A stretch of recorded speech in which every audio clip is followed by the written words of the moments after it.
Oh my God.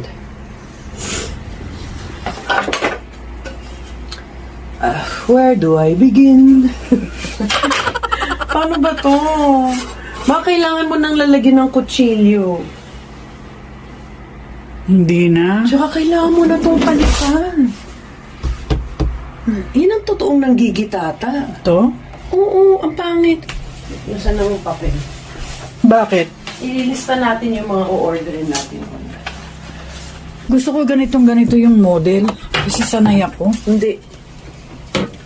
A drying rack. Diyos ko. Knife. Knife? I have a lot of knives. Lalagyan. Dapat may lalagyan sila. Kasi pag binuksan mo to, tapos huwag madali ka, nasan nga ulit yung spatula ko? O, di nahawakan mo na yung kutsilyo. Yun mo yung kutsilyo nakaganon.